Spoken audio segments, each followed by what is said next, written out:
America కొత్త అధ్యక్షుడు Donald Trump పుణ్యమా అని గౌతమ్ అదానీ తప్పించుకున్నాడు. దాంతోపాటు జగన్మోహన్ రెడ్డి కూడా తప్పించుకున్నాడు. అది ఎలాగో వివరిస్తా. తాజాగా అమెరికా అధ్యక్షుడు డొనాల్డ్ ట్రంప్ ఒక ఎగ్జిక్యూటివ్ ఆర్డర్ మీద సంతకం చేశాడు.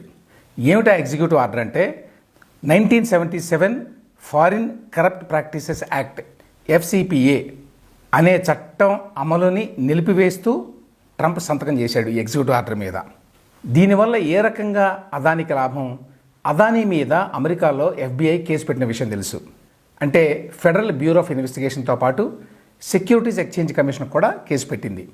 అమెరికాలో న్యూయార్క్లో బ్రూక్లిన్ సర్క్యూట్ కోర్టులో ఈ కేసు పెట్టినట్టుగా అప్పట్లో వార్తలు రావడం తెలుసు మనకి. దాని ప్రకారం ఇంక్లూడింగ్ ఆంధ్రప్రదేశ్ అండ్ ఒడిస్సా ఈ రెండు రాష్ట్రాల్లో కేంద్ర ప్రభుత్వ ఆధ్వర్యంలోని సెకీ అంటే solar energy corporation of India ద్వారా సోలార్ విద్యుత్తును కొనుగోలు చేయడానికి ఒప్పందాలు కుదిరినాయి. ఈ సెకీకి సోలార్ విద్యుత్తుని సప్లై చేసేది అదానీ గ్రీన్ ఎనర్జీ అనే కంపెనీ. అదానీ గ్రీన్ ఎనర్జీకి లబ్ధి చేకూర్చడానికి ఈ ఒప్పందాలు జరిగినాయి. గౌతమ్ అదానీ ఆంధ్రప్రదేశ్ వెళ్ళి జగన్మోహన్ రెడ్డితో మీటింగ్లు పెట్టిన తర్వాతే సెకీ దగ్గర నుంచి పవర్ కొనడానికి అప్పుడే ఆంధ్రప్రదేశ్ ప్రభుత్వం ముందుకొచ్చింది. దీనివల్ల 1,00,000 కోట్లకు పైగా రాబోయే 20 ఏళ్లలో ఏపీకి అదనపు భారం పడుతుంది. ఈ విమర్శలన్నీ వచ్చినాయి. సెకీ దగ్గర నుంచి ఈ రాష్ట్రాల చేత విద్యుత్తు కొనుగోలు చేయించేందుకు అదానీ గ్రీన్ ఎనర్జీ కంపెనీ ఈ రాష్ట్రాల్లో ఉన్న పెద్దలకి అంటే రాజకీయ నాయకులకి భారీ ఎత్తున లంచాల ముట్ట చెప్పింది అనేది FBI చేసిన ఆరోపణ. ఎంత ముట్ట చెప్పింది ఈ లంచాలు అంటే మొత్తంగా 2,029 కోట్ల రూపాయలు. అందులో ఒక్క ఆంధ్రప్రదేశ్కే అంటే ఆంధ్రప్రదేశ్లో ఉన్న నాయకులకే 1,750 కోట్ల రూపాయలు లంచాలు ఇచ్చింది.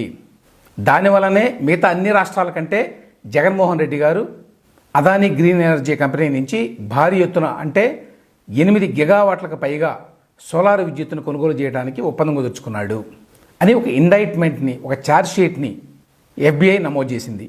ఇది అమెరికాలో ఎన్నికలకు ముందు జరిగింది. అప్పుడు అధికారంలో ఉన్నది డెమోక్రటిక్ పార్టీ, బైడెన్ హ్యారిస్ ప్రభుత్వం. అమెరికాతోటి జనరల్గా నరేంద్ర మోదీ ప్రభుత్వానికి బాగానే సంబంధాలు ఉన్నా కూడా వ్యక్తిగతమైన సంబంధాలు లేవు. అదే డొనాల్డ్ ట్రంప్తో అయితే నరేంద్ర మోదీకి వ్యక్తిగతమైన సంబంధాలు ఉన్నాయి. అందువల్ల ఆయన అధికారంలోకి వచ్చిన తర్వాత పరిస్థితుల్లో మార్పు వస్తుంది అని చెప్పి చాలామంది అనుకున్నారు. ఎందుకంటే అదానీని సంరక్షించడానికి నరేంద్ర మోదీ ప్రయత్నిస్తారు. తన మిత్రుడు డొనాల్డ్ ట్రంప్ అమెరికాలో అధికారంలోకి వచ్చాడు కాబట్టి ఆయన ద్వారా ఈ కేసుని డైల్యూట్ చేయడానికి అవకాశం ఉంటుంది అని చాలామంది ఎక్స్పెక్ట్ చేశారు. నిజానికి ఎన్నికల ముందు హడావుడిగా బైడెన్ ప్రభుత్వం న్యూయార్క్ అంటే బ్లూ స్టేట్ అంటే డెమోక్రటిక్ స్టేట్, బైడెన్ పార్టీ అధికారంలో ఉన్న స్టేట్. ఎన్నికల ముందు అదానీ మీద ఈ కేసును హడావుడిగా పెట్టడానికి కారణం ఇదే అని కూడా చెప్తారు.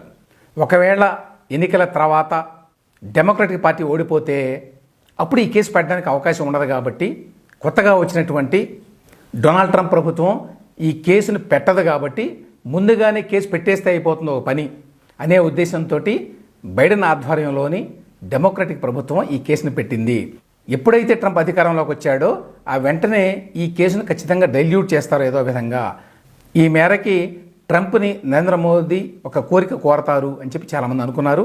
అనుకున్నట్టే జరిగింది. అమెరికాలో FBIకి సంబంధం ఏంటి? ఇండియాలో ఎవరికో లంచాలు ఇస్తే ఒక ఇండియన్ కంపెనీ ఒక ఇండియన్ రాజకీయ నాయకుడికి లంచాలు ఇచ్చింది. అమెరికా వాళ్ళకి సంబంధం ఏంటి? సంబంధం ఏంటంటే ఈ అదానీ గ్రీన్ ఎనర్జీ అనే కంపెనీ అమెరికాలో స్టాక్ మార్కెట్లో డబ్బులు రైజ్ చేసింది, క్యాపిటల్ని. సో మా దేశంలో మీరు డబ్బులు రైజ్ చేశారు కాబట్టి మీ మీద మీరు సక్రమంగా మీ వ్యాపారం చేస్తున్నారా లేదా అనే వ్యవహారం మీద ఆజమాయిషీ చేసే అధికారం మాకుంది అని చెప్పి అమెరికా చెప్తుంది. వాళ్ళ చట్టాలు చెప్తున్నాయి. ఆ చట్టం పేరే ఫారిన్ కరప్ట్ ప్రాక్టీసెస్ యాక్ట్. వేరే దేశాల్లో వ్యాపారం చేసినప్పుడు అమెరికన్ కంపెనీలు అక్కడ స్థానిక రాజకీయ నాయకులకి ప్రభుత్వాలకి లంచం ఇవ్వకూడదు అనే ఉద్దేశంతో ఈ చట్టాన్ని తీసుకొచ్చారు. ఇప్పుడు ఈ చట్టాన్ని ట్రంప్ తాత్కాలికంగా ఆపేశాడు. ఆపేయడం అంటే ఏంటి? తర్వాత దాని ప్లేస్లో కొత్త చట్టాలు తీసుకొస్తాడు. ఇప్పుడు ఈ ఫారిన్ కరప్ట్ ప్రాక్టీసెస్ యాక్ట్ కింద ఏవైతే ప్రాసిక్యూషన్స్ జరుగుతున్నాయో ఆ ప్రాసిక్యూషన్స్ని ఆపేశారు, పాజ్ చేశారు. అంటే తాత్కాలికంగా నిలిపేశారు అన్నమాట నిర్ణయం తీసుకునే వరకు. అలా ప్రాసిక్యూషన్స్లో ఒకటి ఈ అదానీ కేసు న్యూయార్క్లో ఉన్నది. ఏ కేసులోనైతే జగన్మోహన్ రెడ్డి పేరు కూడా ఉన్నదో ఆ కేసు. అందువల్ల ఇమ్మీడియట్గా అదానీకి పెద్ద రిలీఫ్ వచ్చినట్టు. అదానికి రిలీఫ్ రావడము అంటే జగన్మోహన్ రెడ్డికి కూడా రిలీఫ్ రావడం. చాలా కాలంగా జగన్మోహన్ రెడ్డి ఈ విషయంలో చాలా అగ్రెసివ్గా ఉన్నాడు. ఇది అదానీ దగ్గర విద్యుత్ కొనుగోలు వ్యవహారంలో.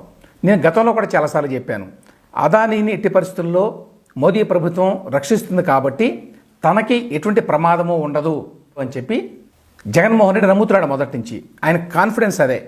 నన్నేమైనా ఈ కేసులో ఇరికిస్తే అదానీ కూడా ఇరుక్కుంటాడు. Adani main person. అదానీని ఇరికించడం మామూలు విషయం కాదు.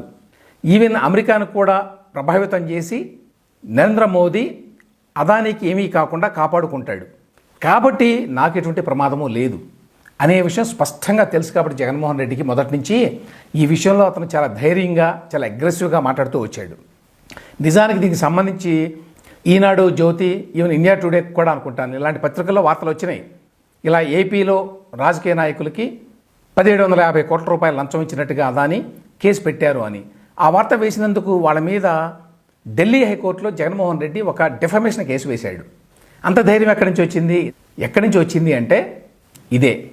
అతనికి తెలుసు ఎట్టి పరిస్థితుల్లో ఈ కేసు తన దాకా రాదు అని. అంతేకాదు, ఇంకో విషయం చెప్పాలి ఇక్కడ. చంద్రబాబు నాయుడు ప్రభుత్వం కూడా ఈ కేసు బయటపడ్డ తర్వాత కూడా జగన్మోహన్ రెడ్డి మీద ఎటువంటి చర్య తీసుకోవడానికి ముందుకు రాలా. అదానీతో 25 ఏళ్ల పాటు చేసుకున్నటువంటి ఈ విద్యుత్ ఒప్పందాన్ని రద్దు చేయటం కానీ, అమెరికాలో కేసు నమోదైంది అని నోటీసులు పంపించడం కానీ ఏమీ చేయలా. కారణం ఏంటి? అగైన్ అదానీ ఉండటం చేత ఆయన చాలా ఇంపార్టెంట్ కాబట్టి నరేంద్ర మోదీ గారికి సహజంగానే కూటమిలో భాగస్వామైన టీడీపీ లేక చంద్రబాబు నాయుడు గారు ఏమీ చేయలేరు. ఆయన ఏమీ చేయలేడు అని తెలుసు కాబట్టే జగన్మోహన్ రెడ్డి గారు ఆ టైంలో కూడా చాలా రెచ్చిపోయాడు. ఇప్పుడు అందరూ అనుకున్నట్టుగానే, అందరూ ఎక్స్పెక్ట్ చేసినట్టుగానే అదానీకి నరేంద్ర మోదీ రిలీఫ్ ఇప్పించారు. మొత్తానికి ఇందులో లెసన్ ఏంటంటే, అదానీతో మీరు బిజినెస్ డీలింగ్ చేస్తే ఎటువంటి ఇబ్బంది ఉండదు. ఎందుకంటే ఆయనకి అమెరికా స్థాయిలో ఇన్ఫ్లుయెన్స్ ఉన్నది, క్లౌట్ ఉన్నది కాబట్టి. ఈ విషయంలో జగన్మోహన్ రెడ్డి చాలా తెలివిగలవాడని చెప్పాలి. అదానీతో డీలింగ్స్ చేశాడు కాబట్టి ఇవాళ ఆయన చిన్న మరక కూడా అంటకుండా బయటపడగలుగుతున్నాడు.